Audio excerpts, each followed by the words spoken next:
छिरो local कुखुराको मासु आज म हजुरहरूलाई घरमै सजिलैसँगले बनाएर देखाउँदैछु। ग्रिटिङ्स एभ्रिवान, युट्युब च्यानल अमर पान्छी फुड वर्ल्डमा हजुरहरूलाई धेरै धेरै स्वागत छ। यो लोकल कुखुराको मासु चाहिँ आज म फ्राई गरेर एकदम मिठोसँगले बनाएर देखाउँदैछु। यो हजुरहरूले दसैँ तिहार विशेष रेसिपीको रूपमा आफ्नो किचनमा बनाएर खान सक्नुहुन्छ। एकदम नयाँ तरिकामा मैले बनाएर देखाउँदैछु, एकदमै टेस्टी पनि हुन्छ। र सुरुमा यसलाई बनाउनको लागि आधा चम्चा रातो धुलो खुर्सानी अनि नुन स्वादअनुसार मैले चाहिँ आधा चम्चा युज गरेँ। बेसार एक चम्चा धनियाँको धुलो र 4 चम्चा यो जुन दही छ एकदम बाक्लोवाला चिनी नभएको दहीमा मैले यसरी घोलेँ। यो लोकल कुखुराको मासु चाहिँ यसरी दही राखेर पकाउँदा एकदम मिठो हुन्छ। हुन त लोकल कुखुराको मासु पाक्न अलिकति समय चाहिँ लाग्छ, तर मजाले फ्राई गऱ्यौँ भने यो पनि एकदमै टेस्टी हुन्छ है। त्यसपछि आधा केजी मैले लोकल कुखुराको मासु लिएँ। त्यसपछि अघि जुन मसला तयार गरेको थिएँ दहीको त्यो राखेँ र कागतीको रस आधा राखेँ। अलिकति बढी नै टेस्टी बनाउनु छ भने एउटा सिङ्गै कागती राख्न सक्नुहुन्छ है। लोकल कुखुरामा चाहिँ यो कागती राखेर बनाउँदाखेरि अझै मिठो हुन्छ। यसलाई मजाले समय दिएर 3-4 मिनट मिक्स गर्नुहोला है। र कम्तीमा पनि 1 घन्टा हामीले यसलाई यत्तिकै छोडिदिनुपर्छ या त फ्रिजमा राख्नु भए पनि हुन्छ। यसरी म्यारिनेट गऱ्यौँ भने भित्रैसम्म मसला जान्छ। त्यसपछि एउटा कराईमा मैले यसरी 2वटा अलैँची, 4वटा सुकमेल, 4वटा ल्वाङ, 7वटा जति मरिच, एउटा चाहिँ लामो खालको यो लामो मरिच भन्छौँ हामी त्यसलाई चाहिँ है, पिप्ला पनि भनिन्छ, र आधा चम्चा जिरालाई मजाले भुट्दैछु। हल्का बास्ना नआउन्जेल मजाले भुट्नुपर्छ सानो आँचमा है। यसरी मसला भुटेर राख्यौँ भने हाम्रो लोकल कुखुराको मासु एकदमै मिठो हुन्छ। सबैले झोल राखेर पकाउँछन्, तर मैले चाहिँ आज फरक तरिकाले बनाउन जाँदैछु। मैले खलमा पिसेँ, हजुरहरूले मिक्सरमै पिस्नु भए पनि हुन्छ मजाले है। बनाउन एकदमै सजिलो छ यो रेसिपी, खासै झन्झट लाग्दो चाहिँ हुँदैन। हेर्नुहोस् त, हजुरहरूले मेरो च्यानल अमर पान्छी फुड वर्ल्डलाई सब्सक्राइब गर्नुभएको छैन भने प्लिज सब्सक्राइब पनि गरिदिनु होला। अब म चाहिँ यसरी भेजिटेबल्सहरू काट्दैछु। सुरुमा मैले एउटा रातो र एउटा हरियो खुर्सानीलाई यसरी एकदमै मसिनोसँगले काटेँ। हेर्नुहोस् त, त्यसपछि अब आयो गुलभेडाको पालो। गुलभेडा चाहिँ हजुरहरूले सधैँ बनाउँदाखेरि रातो र पाकेको वाला नै राख्नुहोला, एकदमै टेस्टी हुन्छ है।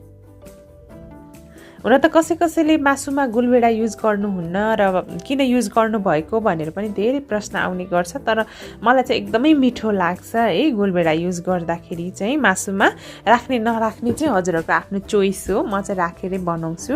प्याज पनि मसिनोसँगले काट्नुपर्छ यसरी। त्यसपछि लसुन अदुवालाई म मजाले थिच्दैछु है। लसुन चाहिँ यसरी 3-4वटा मजाले थिच्नु होला अदुवासँगै। धेरै धुलो पिठो बनाइराख्नु पर्दैन। त्यसपछि 4 चम्चा जति तोरीको तेल मैले तताएँ, एउटा तेजपात राखेँ र अघि हामीले जुन काटेको हरियो खुर्सानी र रातो खुर्सानीलाई मजाले फ्राई गर्नुपर्छ। एकदमै स्पेसल फ्लेभर दिन्छ यो हरियो खुर्सानीलाई यसरी तेलमा हामीले फुरायौँ भने चाहिँ है। यत्तिको भइसकेपछि अब अरू चिजहरू थप्दैछु। अघिको लसुन अदुवा जुन मैले थिचेकी थिएँ त्यसलाई राखेँ। हुन त लसुन अदुवा पेस्ट बनाएर राख्नु भए पनि हुन्छ, तर पेस्ट बनाउने भन्दा पनि यसरी थिचेर राख्दाखेरि चाहिँ अलिक फरक खालको टेस्ट आउँछ। पेस्टको टेस्ट चाहिँ अलिक फरक हुन्छ र यो यसरी हल्का चप गरेको जस्तो गरेर मैले फ्राई गर्दैछु। गोल्डन ब्राउन भइसकेपछि मैले प्याज र गुलभेडालाई राख्दैछु है। यो रेसिपी खास गरेर हजुरहरूले ड्रिङ्कसँग खानुभयो भने त कुरै नगरौँ, यति मिठो हुन्छ कि है। मजाले यसलाई हामीले भुट्नुपर्छ। यो एकदमै गाउँले तरिकामा म हजुरहरूलाई बनाएर देखाउँदैछु। आज मैले नर्मल कराई नै युज गरेकी छु बनाउनुको लागि पनि है, फलामको कराईमा बनाउँदैछु। र त्यसपछि यसरी अघिको जुन म्यारिनेट गरेको चिकनलाई राखेँ। यो प्याजहरू गोल्डन ब्राउन भइसकेपछि बिस्तारै भुट्दै जानुपर्छ। अलिकति समय चाहिँ लाग्छ है, यो लोकल कुखुराको मासु हो, यति छिट्टै चाहिँ पाक्दैन, तर मजाले छोप्दै पकाउँदै गऱ्यौँ भने चाहिँ छिट्टै पाक्छ।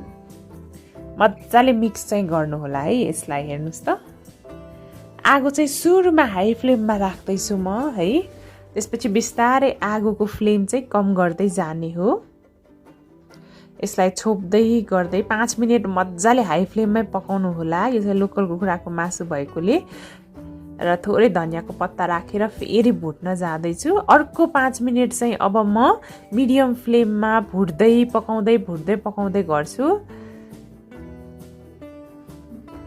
हेर्नुहोस् त, यसरी तेल निस्किन थालिसकेको छ। र लास्टको 5 मिनट जुन छ है, त्यसलाई चाहिँ हरेक मिनट चाहिँ हजुरहरूले चलाउँदै पकाउँदै गर्नुपर्छ है। लास्टको 5 मिनट एकदम सानो आँचमा भुट्नुपर्छ। लगभग 15-20 मिनट चाहिँ मजाले भुटेपछि मात्रै यो लोकल कुखुराको मासु चाहिँ पाक्छ है।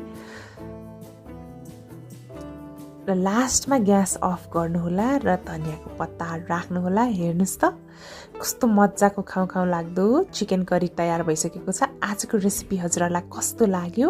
मन पर्यो भने भिडियोलाई लाइक, कमेन्ट र सेयर गरिदिनु होला। साथसाथै मेरो च्यानल अमर पन्छी फुड वर्ल्डलाई सब्सक्राइब पनि गरिदिनु होला।